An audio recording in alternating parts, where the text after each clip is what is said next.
भारत के हिंदी भाषी राज्यों में अंग्रेजी की ऐसी गुलामी क्यों है? गांव-गांव तक सोशल मीडिया का प्रचार हो गया है, लेकिन अंग्रेजी नहीं जानने वाले भी रोमन और अंग्रेजी में क्यों लिखते हैं? हर बधाई संदेश जैसे शुभकामना, पर्व त्योहार पर एक दूसरे को संदेश पहुंचाने के लिए अंग्रेजी में happy birthday, congratulations, good wishes जैसे शब्द क्यों प्रयोग किए जाते हैं? चिंता की बात यह है कि गाँव देहात में फोन का प्रयोग करने वाली करोड़ों आबादी दिनों दिन हिंदी भाषा और देवनागरी लिपि से दूर हो रही है, जबकि फोन पर देवनागरी लिपि भी एक क्लिक पर उपलब्ध है।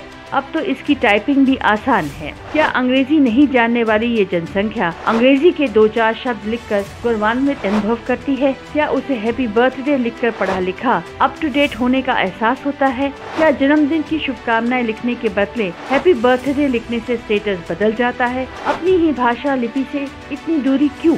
अपनी ही भाषा में बधाई संदेश देने में लाज क्यों? क्या आप जानते हैं कि चीन जैसे देश में अंग्रेजी माध्यम के स्कूल बड़ी मुश्किल से मिलते भी हैं तो उनकी फीस इतनी मोटी होती है कि लोग अपने बच्चों को वहां प्रवेश दिलाने से घबराते हैं।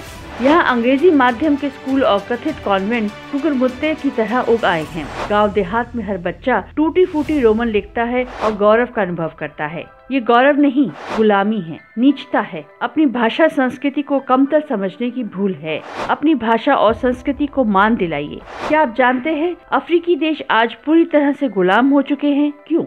क्योंकि उन्होंने अपनी भाषा बोली त्याग कर अंग्रेजी को अपना लिया। भारत पूरी तरह से गुलाम नहीं हुआ क्योंकि हमने अब तक अपनी भाषाओं और बोलियों को बचाए रखा। अंग्रेजों के जाने के बाद अपनी भाषा बोली को बचाइए, हिंदी में लिखिए, हिंदी बोलिए, देश और संस्कृति बचे रहेंगे।